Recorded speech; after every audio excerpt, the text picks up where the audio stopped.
우리는 어제 창세기 8장을 보았습니다. 중요한 몇 가지 사안들을 보았으나 우리가 이제 시간 관계상 다 리뷰할 수는 없고요. 주님께서 친히 자신을 이 언약의 메시사, 오늘 본문 초반에도 나오는 이 무지개의 징표를 주시고 다시는 홍수로 인류를 멸하지 않겠다 약속하셨습니다. 그런데 말이죠. 우리가 어제 봤던 8장 1절에 보니까 하나님이 노아와 그와 함께 방주에 있는 모든 들짐승과 가축을 기억하사, 그리고 이제 물을 줄게 하세요. 물이 마르게 하시죠. 기억하사. 우리가 이런 신인 동용론적 표현을 조심해야 한다 했어요. 하나님이 뭘 잊어버리시기 때문에 기억하신다, 그런 의미가 전혀 아니죠. 우리 주님은 모든 것을 아시는 분이시고 그분이 지식의 근원입니다. 그분이 잊으신다 이런 일은 없어요. 여기서 기억하사라는 것은 이제 인애를 베풀기, 자비를 베풀기 전 단계, 즉 하나님께서 그들을 마음에 두시고 불쌍히 여기셨다는 뜻입니다. 이것은 하나님의 전적인 주권이에요. 노아와 그 안에 있는 짐승들이 뭐 하나님을 어떻게 섬겼거나 하나님께 뭔가 구워드렸거나 그것이 아니라 주님이 이제 세상을 다시 포맷하실 때 이들은 남겨놓으신 겁니다. 은혜로 남겨진 자들이에요. 그러므로 하나님이 기억하시는 인생 얼마나 복된지 몰라요. 어제 환자 신방을 했습니다.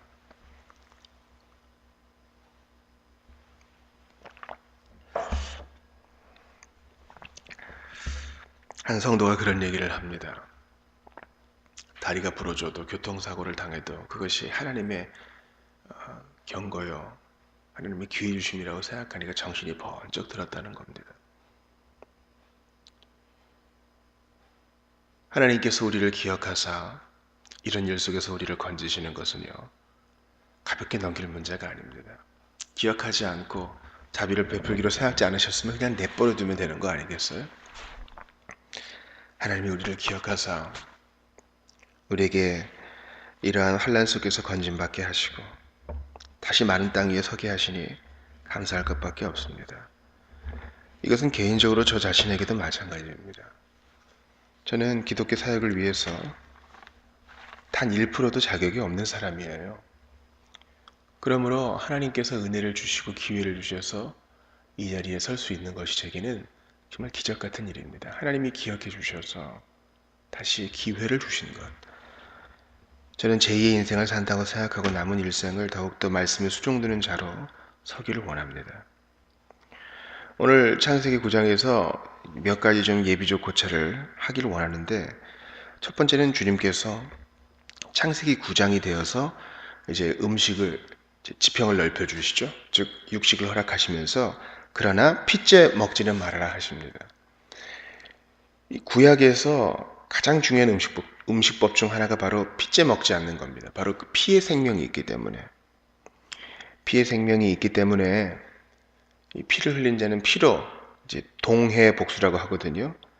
같은 해의 복수로 이제 재판을 받게 하시죠. 특별히 사람의 피는 더욱 귀합니다. 왜냐하면 사람은 하나님의 형상으로 지어졌으므로 땅에서 하나님을 대리하는 대리자거든요. 그러므로 사람에게 피를 흘리게 하거나 그의 목숨을 앗아가는 것은 하나님 자신을 공격하는 것입니다. 따라서 이 라멕의 77배 복수, 라멕은 동해 복수가 아니라 77배로다 그러잖아요. 그것은 옳지 않고요. 하나님께서 지금 율법 가운데 모세의 율법 전이죠, 벌써. 그때 이제 동해 복수를 말씀하신 것은 참으로 정당한 의로운 처사를 하겠어요. 우리 예수님 이것을 넘어서서 너를 해한 자를 오히려 사랑하라 하시죠. 이것을 기억하는 게 참 중요하겠습니다. 모든 인간이 하나님 형상으로 지어졌으므로 그가 어떤 형편이건 피부색이건 종교가 어떻건 성별이 어떻건 우선 사람으로 존중하는 것이 중요합니다. 여러분, 지나간 교회 역사를 한번 공부해 보세요. 기독교라는 이름으로 얼마나 많은 폭력을 행했어요. 홍수 이전 역사의 특징은 폭력인데요. 벌써 라멕과 가인과 그의 후손들을 보세요. 폭력인데 하나님은 모든 사람이 하나님의 형상과 모양으로 지어졌으므로 존숭하라 그랬어요. 근데 중세 교회를 비롯해서 많은 무지몽매한 교회들은 그리스도의 이름으로 그럴싸한 대인 명분을 들이대면서 소위 선교라는 것을 들이대면서 많은 피를 흘렸습니다. 그것은 우리가 부끄러워해야 할 부분입니다. 우리가 또 하나 생각해야 되는 것은요, 바로 이 함의 실수에 대한 것입니다. 노아가 이제 마른 땅에서 정착해 살다가 술에 취하는 일이 생기죠. 날이 더웠는지 몸에 열이 많이 났는지 무슨 일이 있었는지 옷을 다 벗고 이제 장막에 누워 있었습니다. 뭐 인사불성이 되었겠죠. 그때 이제 이 세 아들 중에 막내인 함이 그것을 보게 됩니다. 또 오늘 본문에 보면 18절 보세요. 셈과 함과 야벳이며 함은 제일 말째예요. 제일 말째인데 왜 가운데에 두었는지를 우리가 아직 몰라요. 그래서 그 어떤 성경에는 이것이 둘째라고 되는데 그렇지 않고 24절 보세요. 노아가 술에 깨어 그의 작은 아들, 이 작은 아들은 the youngest son, 가장 어린 아들이란 뜻이에요. 어찌됐든 이 가장 막내 아들 함이 아버지의 벗은 걸 보고 형제들에게 가서 알렸죠. 근데 이게 무슨 큰 죄가 되기에 이 함의 후손인 가나안이 셈과 야벳의 후손을 섬기는가 그렇게 의문을 가질 수 있어요. 그러나 이제 성경의 정황으로 미루어 볼 때 그의 일을 성경은 잘못이다, 죄다라고 지적하고 있는 거죠. 우리는요, 부모의 실수에 대해서 수근거리거나 냉담한 것을 넘어서서 이 농담하고 그것을 일종의 가십거리로 삼는 것이 큰 잘못이 아닌 세상에 살고 있어요. 그러나 이것은 잘못된 것입니다. 봤어? 아빠가 빨개 벗고 자고 있어. 어우 창피해. 너도 가서 봐봐. 이런 겁니다. 아마 형제들 앞에서 수근거리며 그를 자기와 똑같은 죄로 끌어들였을 거예요. 그런데 여러분 10계명 중에서 하나님에 대한 것들 딱 마친 다음에 이제 사람에 대한 계명 말씀하시면서 제일 먼저 뭐가 나와요? 내 부모를 공경하라 나오죠. 자, 하나님께서 핏째 먹지 말라 하시면서 모든 사람은 하나님 형상으로 지어진 하나님 대리자므로 존경해, 존중해 그랬습니다. 이제 하나 더 나와서 너희 부모는 하나님을 대신해서 너에게 권위를 행사하는 자이기 때문에 존중해 이렇게 하는 겁니다. 요즘 세상이 요지경이라 많은 부모 노릇을 하는 못하는 사람들이 있어요. 그럼 많은 예의적 조항이 있다 해도 기본적인 원리는 존중해라는 것입니다. 십계명에서 이 부모 긍경의 원리를 보셔요. 출애굽기 21장을 보면은 15절에 자기 아버지나 어머니를 치는 자는 반드시 죽일지니라. 부모에게 폭력 행사하는 자는 죽음으로 이렇게 무서운 형벌을 내려요. 그럴 필요까지 있나? 그렇게 생각할 게 아니에요. 우리의 무너진 기준을 다시 끌어올려야 됩니다. 출애굽기 21장 17절에 보니까 자기 아버지나 어머니를 저주하는 자는 반드시 죽일지니라. 때리는 걸 넘어서서 입으로 때리는 것도 말로 때리는 것도 죽음으로 보상하게 하십니다. 마가복음 17장에 보니까 예수님이 이 말씀을 인용하세요. 모세는 내 부모를 공경하라 하고 또 아버지나 어머니를 모욕하는 자는 죽임을 당하리라 하였거늘. 이제 이것을 예수님은 모욕까지 이제 끌어올리십니다. 무엇이 됐건 간에 부모님을 향한 하나님의 대리자를 향한 아주 가벼운 것도 소홀히 여겨서는 안 된다는 것입니다. 여러분 어떠세요? 여러분의 부모를 공경하십니까? 또 하나 이걸 좀 넘어서서 우리가 십계명 배울 때에 부모 공경은 모든 권위자에 대한 공경으로 이어진다고 했죠. 이른바 뒷담화, 얼마나 좋은 양념이에요. 얼마나 좋은 반찬이에요. 얼마나 좋은 안주예요. 거기에 그 속에 들어가 있을 때 우리가 어떻게 해야 된다고 배웠어요.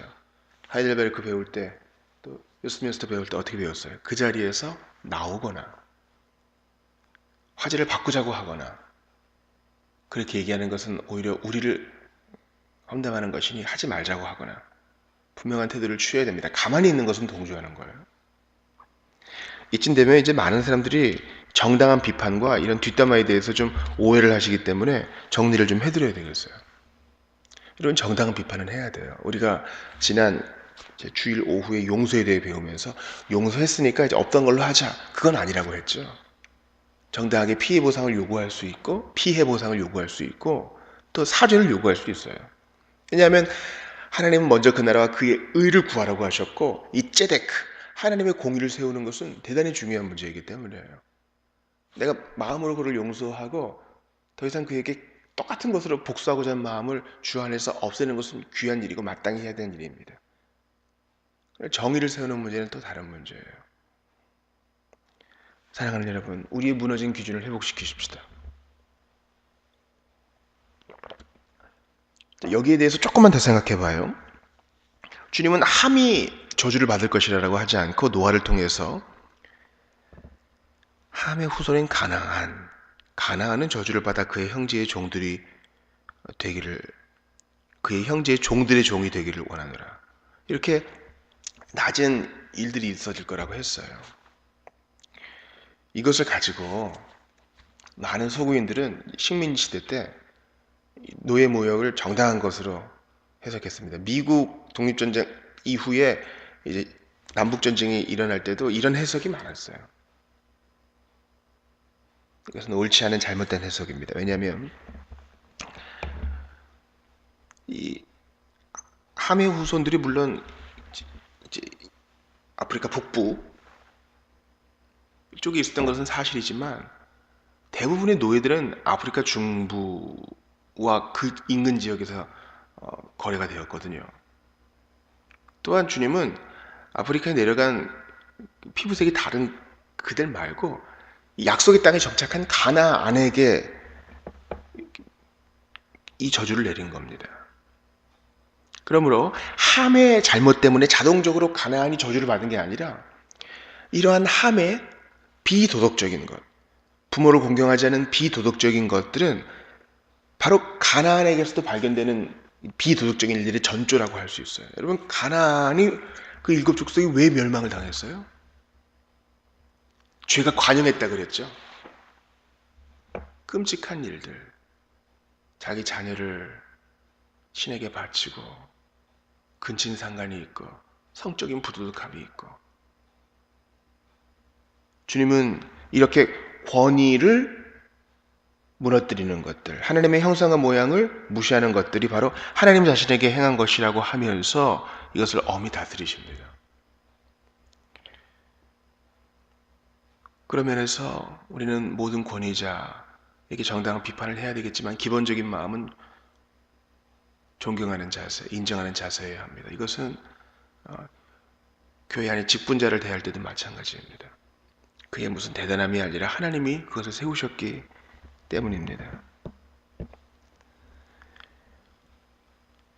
우리는 이러한 것들을 어떤 운명론으로 보아서는 안 됩니다.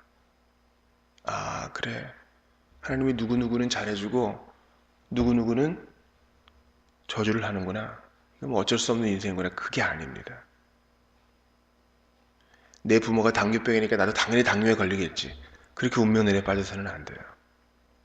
주님은 언제나 피할 길을 내십니다. 이스라엘의 계보를 보세요. 허다한 잡족들이 그 약속의 백성들과 함께했습니다. 예수님의 족보에 들어간 많은 이방인들을 보세요. 주님은 항상 문을 열어놓으신 채로 기다리고 계십니다. 그러므로 우리가 이 본문을 통해서 아, 그래. 주님이 허락하신 모든 권위, 먼저 하나님의 권위, 부모의 권위, 내 주변에 있는 권위 인정하고 나의 뜻을 꺾고 죄를 멀리하자, 이렇게 결론을 내리는 것은 좋으나 아이 뭐 안 되려면 안 돼. 이런 결론을 내리면 안 되는 것입니다. 하나님은 언제나 문을 열어놓으세요. 일례로 주님의 이 노아 언약을 보세요. 다시는 홍수로 멸하지 않겠다고 오늘 본문에 2번이나 얘기하신다고요. 이걸 가지고 영원한 언약이라고 그러세요. 영원한 언약. 12절 보세요. 대대로 영원히 세우는 언약. 이렇게 영원한 언약이라고 얘기하는 게 성경에 5번 나오는데 오늘 본문에 노아 언약이 있고 또 이제 아브라함 언약이 있고 민수기 25장에 나오는 제사장 언약이 있고 다윗 언약이 있고 또 예레미야에 나오는 새 언약이 있거든요. 성경이 몇 번 안 나오는 귀한 언약이에요. 주님은 홍수 이후의 사람도 여전히 마음이 악한 것을 아셔요. 그런데도 이 언약을 체결하신다고요. 주님은 좋은 분이세요, 여러분. 운명론에 빠지지 마시고 주님을 섬김으로 마음껏 그 선물을 받아 누리십시오. 가나안 같은 우리, 함과 같은 우리, 가나안과 같은 부득한 우리를 위하여 하나님을 향하여 대적하고 칼을 든 우리를 향하여 주님은 오히려 불쌍히 여기셔서 예수 그리스도를 통해 구원의 문을 열어주셨습니다. 내가 받을 그 가나안의 진노, 함의 후손의 진노를 예수께서 대신 받게 하신 겁니다.